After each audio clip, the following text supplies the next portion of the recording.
Oh, hello friends. I'm Ranger Katie and I work at Pictured Rocks National Lakeshore. I'm glad you tuned in for Park Ranger Playtime with me today because we are going to explore water. If you visited our national park, water is everywhere. For example, we have waterfalls, one being Sabo Falls. We have streams and rivers like Miners River pictured here. We have various small lakes such as Trappers Lake. And my favorite, wetlands like Sandpoint Marsh. And of course, we have a great big lake called Lake Superior. Lake Superior is one of 5 Great Lakes. This map shows all of the Great Lakes. Can you help me count them? Let's do it together, out loud. 1, 2, 3, 4, 5. Nice job. Want to know the names of the Great Lakes? Here's Lake Ontario, Lake Erie, Lake Huron, Lake Michigan, Lake Superior, and I'm right here at Pictured Rocks National Lakeshore. Water is important to every living thing in this park. And the whole planet. Do you see all the blue on this giant earth ball? That's all water. Animals need water, like beetles, fish, birds, chipmunks, and black bears.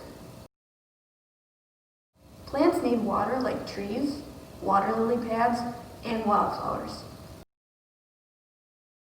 And even we need water to live.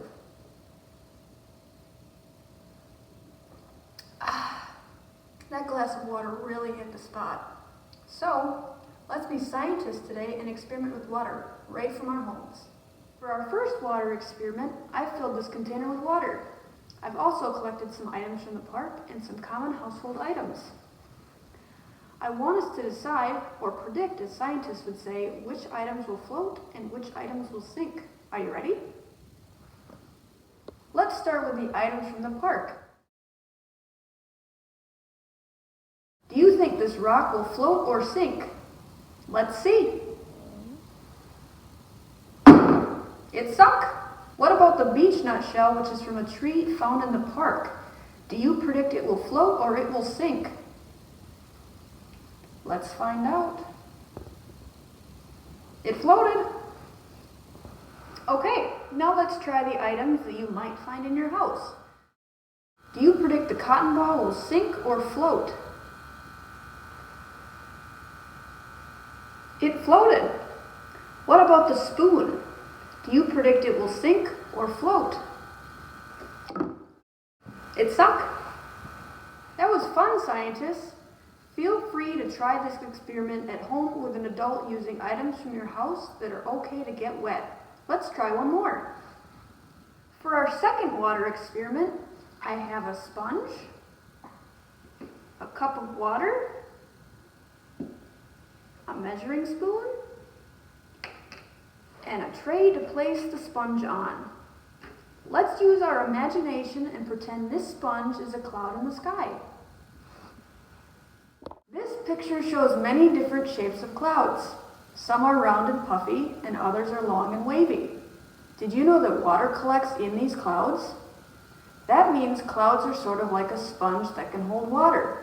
But what happens when that cloud is too full and can't hold any more water? Well, when a cloud is full of water, or vapor as scientists would say, it drops that water vapor either as rain or as snow. We are going to see how much water our sponge cloud can hold until it rains. So scientists, how many spoonfuls do you predict it will take to make our sponge cloud rain? 1, 3, 7? Let's find out. Will you help me keep track? I'm going to put 1 spoonful on the sponge.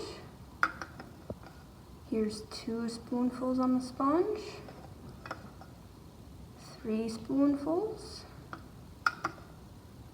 4 spoonfuls. 5 spoonfuls.